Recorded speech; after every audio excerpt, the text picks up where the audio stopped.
من الشيطان الرجيم بسم الله الرحمن الرحيم ومن أعرض عن ذكري فإن له معيشة ضنكا ونحشره يوم القيامة أعمى وقال تعالى قال رسول الله صلى الله عليه وسلم إنما الأعمال بالخواتيم أو كما قال عليه الصلاة والسلام আল্লাহ রাব্বুল আলামিন আমাদেরকে একটি কিতাব দিয়েছেন। সেই কিতাবের নাম হচ্ছে কোরআনুল কারীম। নামটা কি বলেন? কোরআনুল কারীম। এই কোরআন হচ্ছে এমন একটি গ্রন্থ যে কোরআনের ভিতরে কোনো ভুল নেই। এই চ্যালেঞ্জ কে দিয়েছেন? আল্লাহ পাক রব্বুল আলামিন এই চ্যালেঞ্জ দিয়েছেন। আল্লাহ রাব্বুল আলামিন বলেছেন যালিকাল কিতাবু লা রাইবা ফীহি হুদাল লিল মুত্তাকিন। আল্লাহ রাব্বুল আলামিন বলেন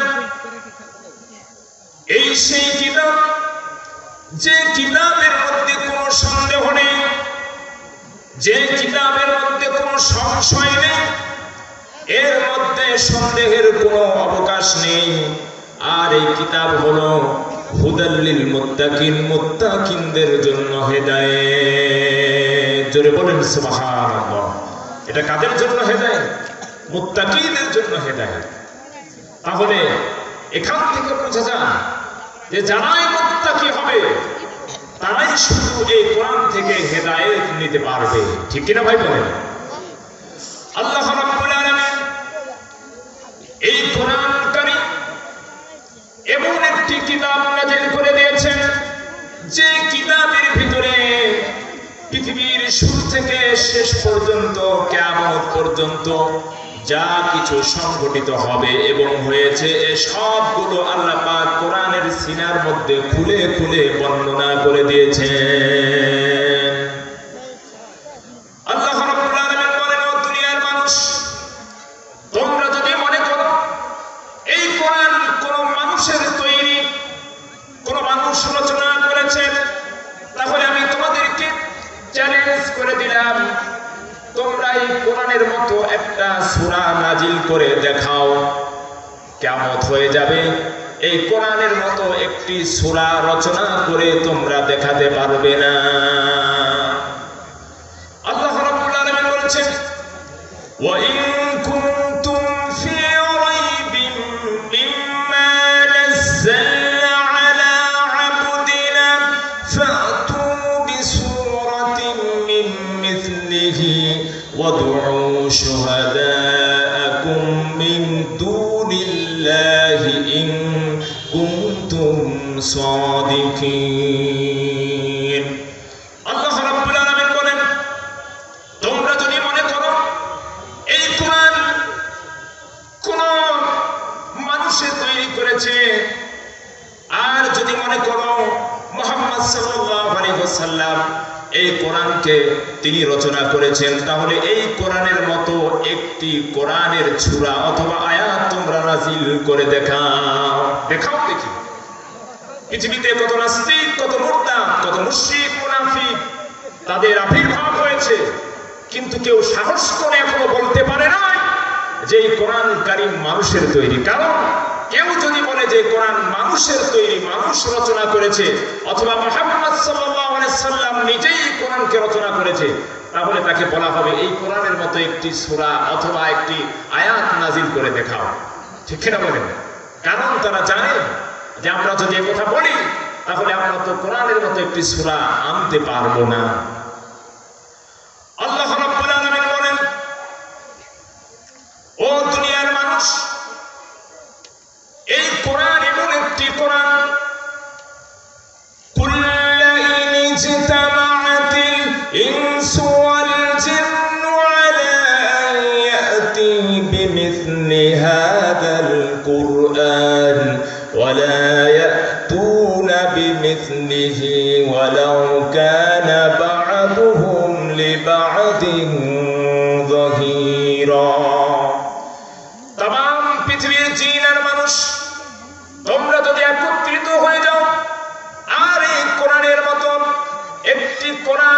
একটি সূরা রচনা করার জন্য যদি তোমরা মানুষ জিনদের সহযোগিতা নাও, আর জিনেরা যদি তোমরা মানুষের সহযোগিতা নাও, কিয়ামত হয়ে যাবে।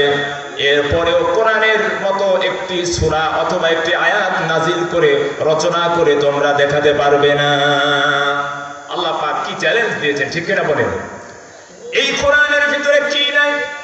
কোরআনকে যদি জিজ্ঞাসা করেন, কোরআন তোমার ভিতরে রাজনীতি আছে নাকি? Man is social animal. আমরা তো জঙ্গলের প্রাণী নয়, আমরা তো মানুষ। আমাদের রাজনীতি আছে, সমাজনীতি আছে, অর্থনীতি আছে, পৌরনীতি আছে। ও কোরআন, তোমার ভিতরে রাজনীতি, অর্থনীতি, সমাজনীতি, পৌরনীতি আছে নাকি? যদি আপনি কোরআনকে জিজ্ঞাসা করেন, কোরআন আপনাকে উত্তর দিয়ে দিবে। কোরআন বলবে, ওয়ানাজ্জালনা আলাইকাল কিতাবা তিবয়ানান লিকুল্লি শাইইন ওয়া হুদান ওয়া রাহমাতান ওয়া বুশরা লিল মুসলিমিন। জোরে বলেন আল্লাহু আকবার। আল্লাহ রাব্বুল আলামিন বলছেন, এটা এমন একটি কিতাব যে কিতাবের মধ্যে ছোট বড় যা কিছু পৃথিবীতে দরকার, পৃথিবীর শুরু থেকে শেষ পর্যন্ত তোমার জীবনে অর্থনীতি, সমাজনীতি, পৌরনীতি, যত নীতি আছে না কেন, সমাজনীতি, সব কিছু কোরআনের সিনার মধ্যে আমি আল্লাহ খুলে খুলে বর্ণনা করে দিয়েছি। জোরে বলেন সুবহানাল্লাহ। এই কোরআনের সিনার মধ্যে সব কিছু আল্লাহ বর্ণনা করে দিয়েছেন, কি না? কিন্তু এখন অনেকে বলে, আরে কোরআনের সঙ্গে তো রাজনীতির কোনো সম্পর্ক নেই, ঠিক কিনা বলেন? বলে কি বলে না? এটা কুফরি কথা। যদি কেউ বলে থাকে, তাকে তওবা করতে হবে, কারণ কোরআন মানেই রাজনীতি। আর এই কোরআন এমন একজন মহামানবের উপরে আল্লাহ পাক রব্বুল আলামিন নাযিল করেছেন, যে মহামানবের চরিত্র এতটা পুত পবিত্র, যার সঙ্গে আসমান জমিন এত উভয়ের মধ্যে যা কিছু আছে, এ কোনো কিছুর তুলনা করা যায় না। তার উপরে কোরআন নাযিল করা হয়েছে। আর তিনি এই কোরআন দিয়ে রাষ্ট্র পরিচালনা করেছেন, সমাজ পরিচালনা করেছেন, অর্থনীতি পরিচালনা করেছেন, পৌরনীতি পরিচালনা করেছেন। পৃথিবীর সব নীতিমালার নীতি গ্রন্থের নাম হলো কোরআনুল কারীম। পৃথিবীর সমস্ত নীতিমালার নীতি গ্রন্থের নাম হচ্ছে কোরআনুল কারীম। আর আমরা অনেকে বলি যে কোরআনের মধ্যে কোনো নীতি নেই। আরে কোরআন তো নীতি দিয়ে পরিপূর্ণ, ঠিক কিনা বলেন? নীতির কিতাবই তো কোরআন। আল্লাহ পাক রব্বুল আলামিন বলছেন, এই কোরআন থেকে যারা মুখ ফিরিয়ে নিল, আল্লাহকে যারা অবিশ্বাস করল, কোরআনকে যারা অবিশ্বাস করল, রাসূলকে অবিশ্বাস করল, আল্লাহর দ্বীনকে যারা অবিশ্বাস করল, এই সমস্ত অবিশ্বাসীদের ব্যাপারে আল্লাহ পাক রব্বুল আলামিন কোরআনুল কারীমের মধ্যে বলছেন, ওয়ামান আ'রাদা আন যিকরি ফাইন্না লাহু মাঈশাতান দানকান ওয়া নাহশুরুহু ইয়াওমাল কিয়ামাতি আ'মা। জোরে বলেন আল্লাহু আকবার। আল্লাহ পাক রব্বুল আলামিন বলছেন, ও পৃথিবীর মানুষ, তোমরা জেনে রাখো, যদি তোমরা এই কোরআন থেকে মুখ ফিরে নাও, আর যদি তোমরা আল্লাহ থেকে নিরাশ হয়ে যাও, মুখ ফিরে নাও, আল্লাহর আইন থেকে, আল্লাহর বিধান থেকে যদি তোমরা নিজেরা সরে যাও, তাহলে আমি আল্লাহ পাক রব্বুল আলামিন এই দুনিয়াতে তোমাদের চলাফেরা, এই জীবনটাকে আমি আল্লাহ সংকুচিত করে দিব। কি করে দিবেন? আমাদের দুনিয়ার জীবনটা সংকুচিত করে দিবেন। আর কিয়ামতের দিন, মুসিবতের সময় আমি আল্লাহ পাক রব্বুল আলামিন তোমাকে অন্ধ করে হাসরের ময়দানে উঠাবো। ধরে বলেন নাউজুবিল্লাহ। তাহলে প্রথম কথা, যদি কেউ কোরআন থেকে মুখ ফিরে নেয়, কোরআনের আইনকে অস্বীকার করে, আল্লাহকে অস্বীকার করে, নবীর শরিয়াকে অস্বীকার করে, নবীর খেলাফতকে, নবীর শাসন আমলকে কেউ যদি অস্বীকার করে, তাহলে এই ব্যক্তির দুনিয়াটা সংকুচিত করে দেওয়া হবে। কিভাবে সংকুচিত করে দিবেন? সম্মানিত ভাইরা আমার, আল্লাহ পাক রব্বুল আলামিন এখানে বলছেন, ওই ব্যক্তির রিজিকের মধ্যে বরকত উঠিয়ে নেওয়া হবে। তার দুনিয়াতে সুন্দরী বিবি থাকবে, তার ছেলে মেয়ে থাকবে, তার সম্পদ থাকবে, কিন্তু আল্লাহ পাক রব্বুল আলামিন এই বিবি সন্তান ছেলে মেয়ের মধ্যে সম্পদের মধ্যে তার কোনো শান্তি রাখবে না। তার কি রাখবে না?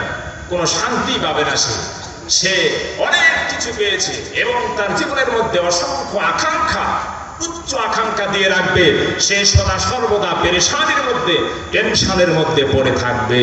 যে ব্যক্তি কোরআন থেকে মুখ ফিরিয়ে নিল, কিয়ামতের দিন আল্লাহ পাক রব্বুল আলামিন তাদেরকে অন্ধ করে কবরে উঠাবেন, হাসরে উঠাবেন। আল্লাহ রাব্বুল আলামিন বলেন, এই ব্যক্তিগুলো কিয়ামতের দিন যখন অন্ধ অবস্থায় উঠবে, আল্লাহ রাব্বুল আলামিন বলবেন, ও আমার বান্দা, আজকে তোমাকে আমি অন্ধ করে কবর থেকে কিয়ামতের ময়দানে, হাসরের ময়দানে উঠিয়েছি। তখন তারা বলবে, আল্লাহ তাআলা, দুনিয়াতে আমি তো চক্ষুষ্মান ছিলাম, সব কিছু দেখতাম, সুন্দর বিবি ছিল, ছেলে মেয়ে ছিল, সংসার ছিল, পৃথিবীর সব নাজ নিয়ামত গুলো দেখেছি, কিন্তু আজকে আমি কিছুই দেখতে পাচ্ছি না। কারণটা কি? আল্লাহ পাক রব্বুল আলামিন বলবেন, দুনিয়াতে তোমাকে আমি আমার আইন দিয়েছিলাম, কোরআন দিয়েছিলাম, নবী দিয়েছিলাম, আলেম ওলামা দিয়েছিলাম, তারা তোমাদেরকে পথ নির্দেশনার কথাগুলো বলেছিল, কিন্তু তোমরা তার থেকে মুখ ফিরে নিয়েছিলে। আজকে কিয়ামতের দিন আমি আল্লাহ তোমাদের কাছ থেকে আমিও সরে গেলাম, তোমাদের আমার মুখটা ফিরিয়ে নিলাম। আজকে তোমরা কিছুই দেখতে পাবে না। সম্মানিত ভাইরা আমার, এই কোরআন থেকে যদি শিক্ষা নিতে না পারি, যদি না পারেন, তাহলে দুনিয়া এবং আখিরাত উভয়টাই আমাদের জন্য জাহান্নামের গর্ত হয়ে যাবে। ঠিক কিনা বলেন?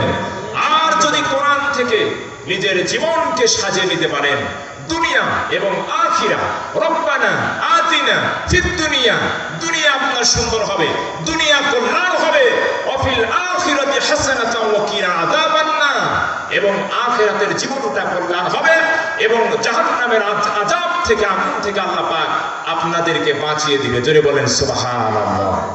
আমরা সকলে রাজি আছি ভাই কোরআন থেকে জীবনকে গঠন করব? আমরা রাজি আছি সবাই ইনশাআল্লাহ?